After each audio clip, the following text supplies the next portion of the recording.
All right, I'm going to start this call out a little digressing because I just have to get my insecurity out first. I'm looking at myself on here and I'm like, does anybody ever feel like everybody else looks better on camera than themselves? And because that's totally how I feel. Not every time I get on camera, but it seems a lot if I know that it's something that I'm going to be posting. And I know I don't like to wear a lot of makeup or really makeup. I don't wear much makeup. And so I know if I wore makeup, then I could put my face on, I could feel good. But this is me. So anyway, the divine put a message on my heart yesterday, and I was kind of writing stuff out, and then I was thinking about it, and then you hear that? You hear that, Saul? Okay, last time I was about to start, like about 10 minutes ago, they started. And then they stopped. And then my neighbors were coming in and out and talking like loud maniacs. And then I waited. And now that I turn this on and I start talking, they have turned their saw back on.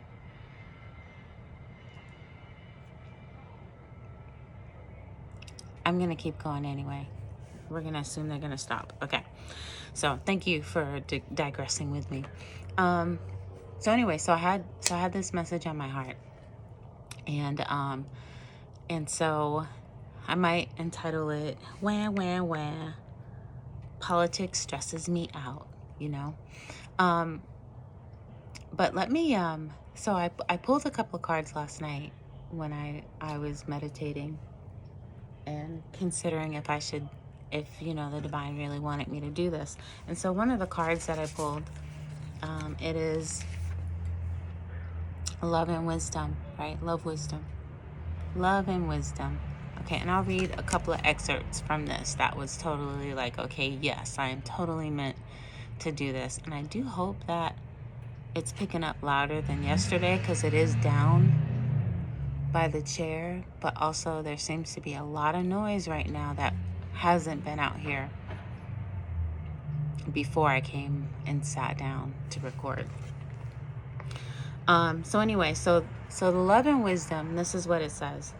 It starts out, it says, the second ray of wisdom is a consciousness of loving wisdom straight from the heart of the universe. Love is all things.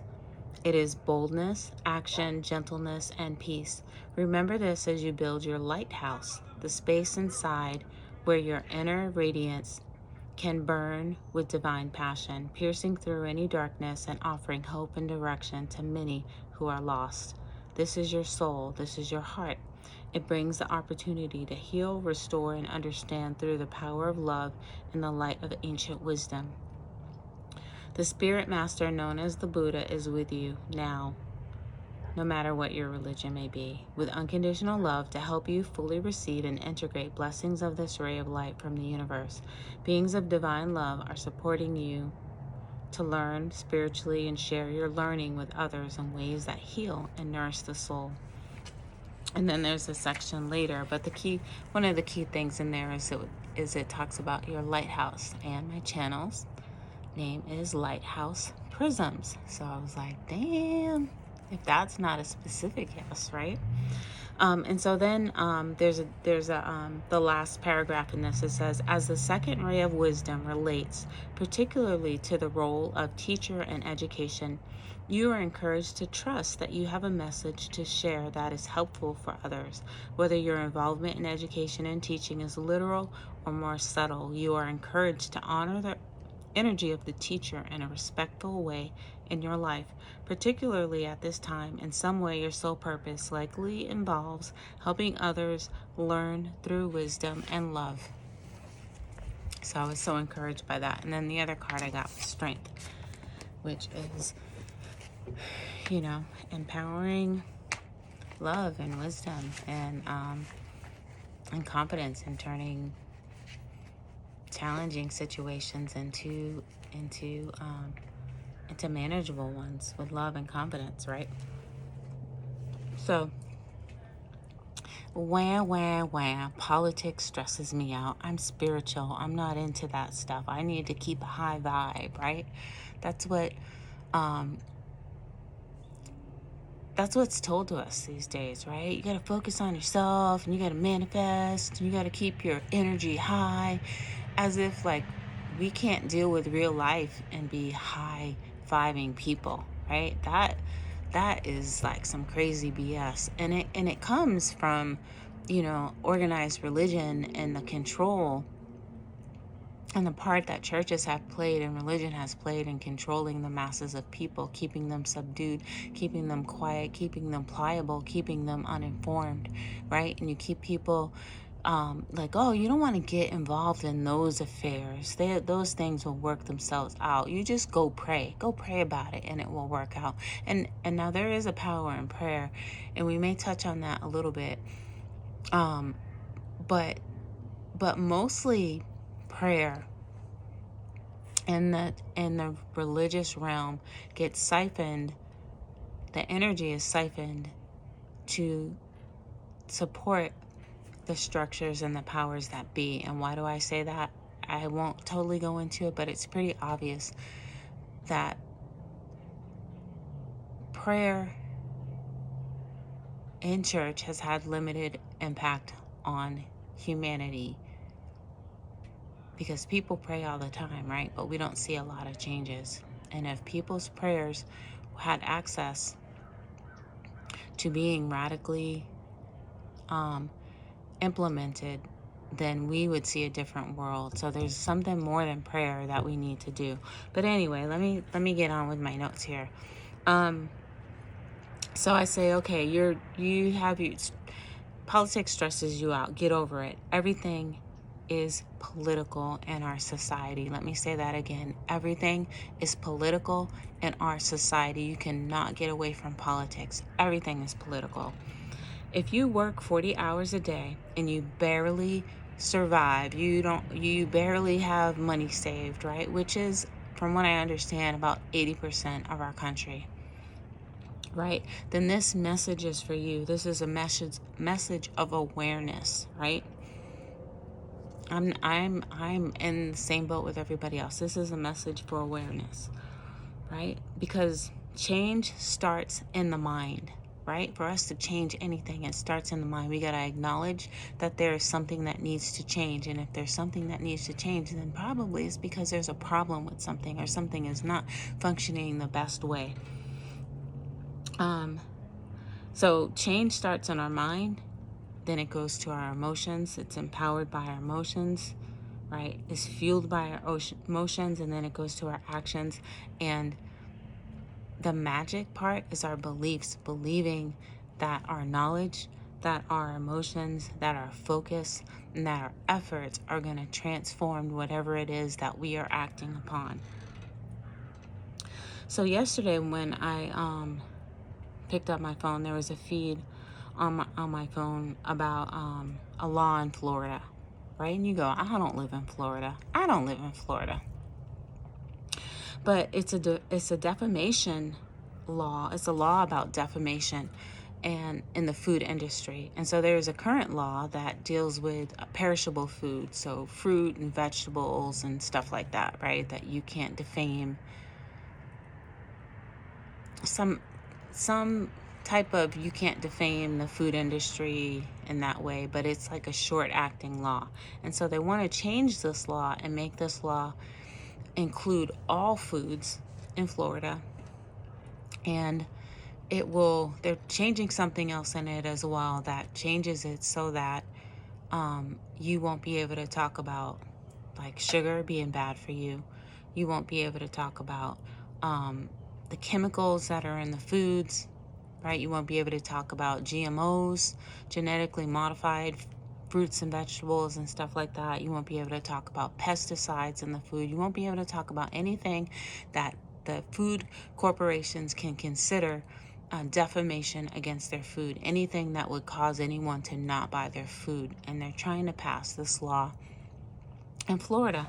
And that affects all of us, because what happens with these corporations is they go to one state that's friendly, right? That is friendly to corporations, that allows them to write the laws and stuff, that they lobby in these states, and then they get these laws passed, and then they try to sue someone in another state based on the law in another state. They kind of expand it. They create problems to expand the laws. So, and then today on my feed was this article about how the federal government was suing Pepsi because Pepsi and Walmart were in a scheme together to inflate prices, to keep food prices inflated. And so from this this article was showing that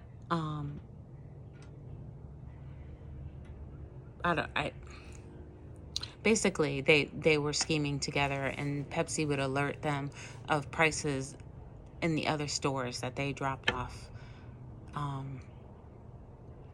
their Pepsis to. And like, I guess Food Lion was a big one, because Food Lion used to have the lowest prices of Pepsi, and Walmart didn't like that, and so Pepsi was able to stop Food Lion from having lower prices than Pepsi, because then they would take back some of their programs. Sorry about that. That's my battery's dying. So Pepsi would take back some of their programs, and anyway, but I go through all that because that's political. It impacts our lives, right? I don't drink Pepsi, but I know the Pepsi Corporation owns a lot of other stuff. And these things are political. Food is political. Shopping is political. Living is political in our society. And too often we believe that being informed and knowledgeable is to be stressed out. And so at some point we got to kind of grow up, right? We gotta suck it up. We gotta stop believing the lies that churches have told us, that politicians have told us, making things seem complicated so that we can't understand. And sometimes if we can't understand something, it's because we're too friggin' tired, right, from working so hard, that we don't have the energy to understand the BS that they're throwing out. And that too is political. So having knowledge is power, and being ignorant of what's going on is wealth for the systems and structures that be, right? Corruption and scheming is rampant when we are ignorant of what's going on. There's no checks and balances to stop them. Like chemical pollutants, pesticides, poison in our foods. Our current system is set up to benefit the wealthy corporations and the elite ruling class, and the the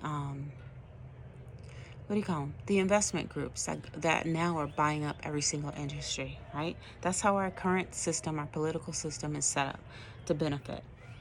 But through knowledge, we're able to unite for a common good, for our rights, and for a common good. We're able to unite as people. And why do I put this out there for people who are on an enlightenment path? Is because we are the people who are experiencing and knowing and growing in our ability to manipulate the world in the 3D and the 4D, to be able to bring things from the ether into this current reality, into the 3D. We're the people who manipulate energy. We're people who are able to, we like to say, manifest things, right? And so manifesting things is the ability to change things, the ability to bring things forth, right? So we are the people who have the power. If we couple our spiritual power with other people and unify ourselves, we are able to make drastic change. The problems is we usually separate things, right? We in the 3D world, we just think about work, effort. It's the effort, right? But it takes every aspect to make something change, to bring about change. You know, in the term 45, they were selling land in the Midwest to oil companies for $1 an acre. I remember reading that. I read that myself back when it was 45. They were selling land in the Midwest for oil companies, for fracking, and for drilling for $1 an acre. And yet we have supposedly under 1 million homeless people in our country, under 1 million homeless people in our country. And the oil businesses, right? The oil companies are subsidized by billions of dollars each year by our federal government. So not only do they make billion-dollar profits, right? They are subsidized, and they get land for $1 an acre. And we've got less than 1 million homeless people that we can't seem to come up with any sort of system and structure to be able to help get these people off the street and healthy and in jobs and in homes and safe and clean, right? And when I say clean, I mean not all of them are drug addicts, but many of them have mental illnesses. Many have drug addicts. Many are disabled. Many have been displaced. Many have lost their jobs. So, we have money to subsidize corporations that are already billions of dollars in profit. That's political. It's political. And this is why we need to be aware so that we can be the harbingers of change. Spiritual enlightened seekers know how to work with energy and know how to make things happen, right? We do it in our lives. We do it for our families. We do it for our personal gain and growth, right? And so we can do it for our society and really for the world. We are meant to be the protectors, right, of Mother Gaia. We are meant to be the protectors of our brotherhood. We can be the most powerful change creators in the world.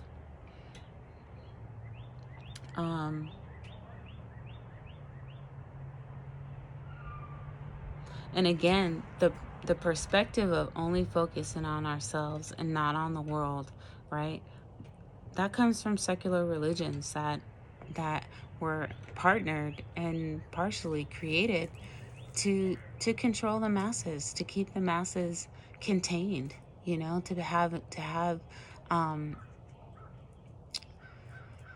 what do you call it?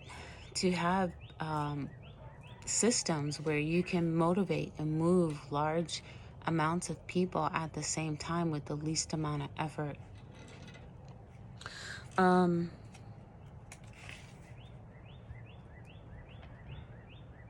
gonna put my glasses on because my writing is atrocious, and sometimes I can read it easily and sometimes I can't.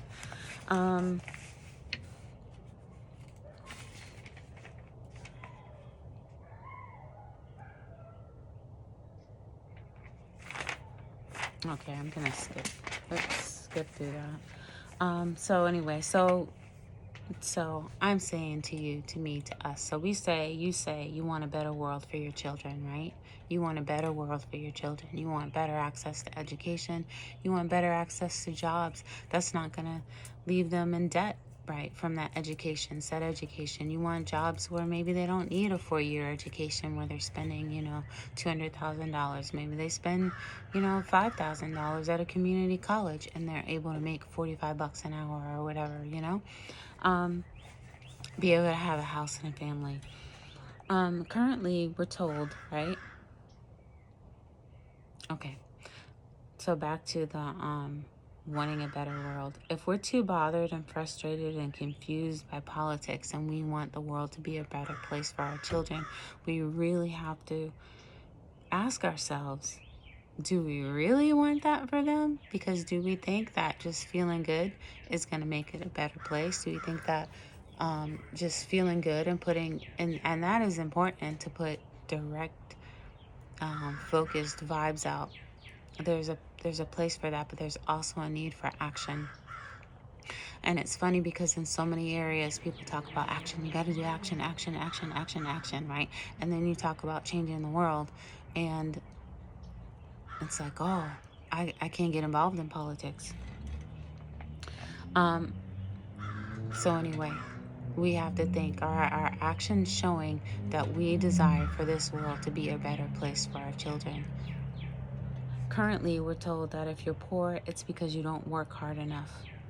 And I've even heard this perspective from some quote unquote enlightened teachers that got millions of followers on YouTube. This perspective of people, that person doesn't have, well, they must not be doing enough, right?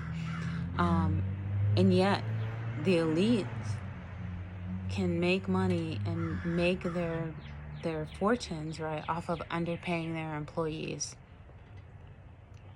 And so people make so little money that they gotta work 2 jobs, right, to afford their lives. So they're working 16, 17, 18 hours a day, right? And then they get disparaged because they're not home with their kids, supervising their kids. And this is a system set up for these people to never succeed, right? It's my doggy. And that is political. That is set up politically. Our structures support that. And then the one day off people get, they go to a church, right? And they pray. And the church and the minister and the Bible tells them that, oh, don't worry about it. We know it's hard, baby. We know it's hard. But guess what? The meek will inherit the earth, baby. It's okay. It's okay. He's coming back, right? And so does that mean that people are meant to suffer for the next 200 years, for the next 2,000 years? Because Jesus is coming back. So you suffer, and other people will play by different rules, and they will continue to oppress. Poverty is a political issue, and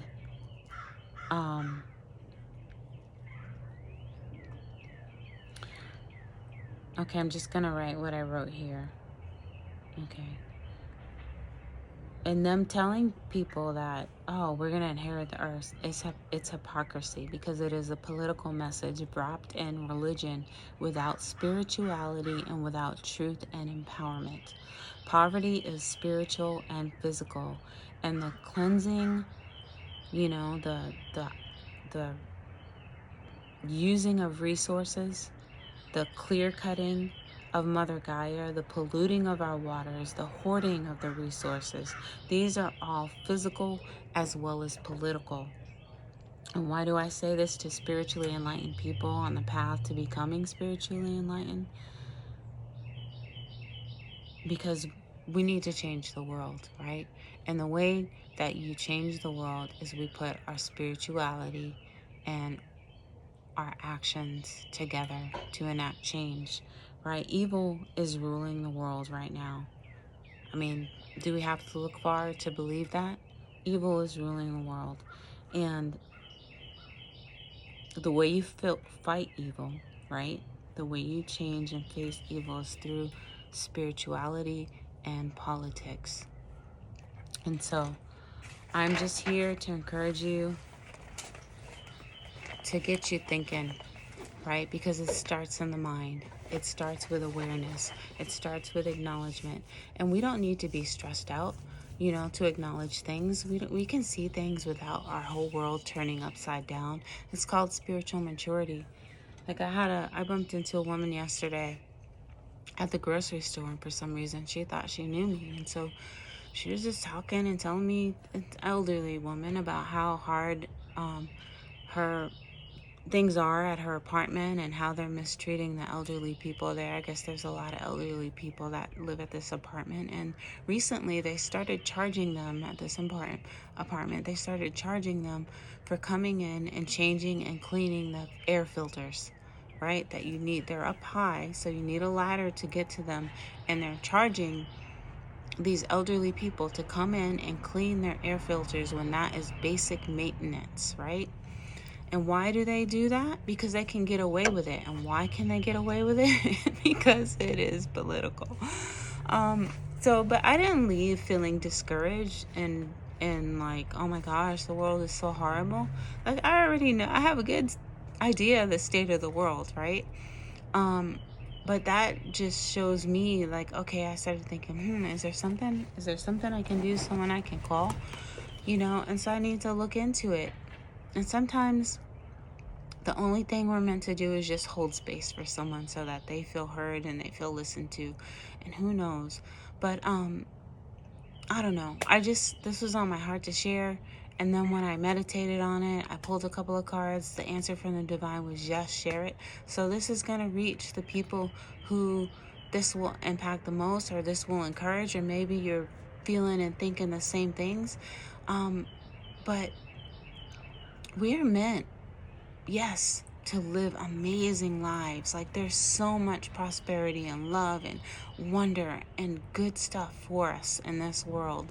And when we get that, and as we are on our way to getting that, we are meant to have impact in this world. We are not meant to live under little bowls. We're not meant to keep hiding our light. We're meant to share our light. And as we share our light, we can gather with others who have light, and we will lighten this whole world.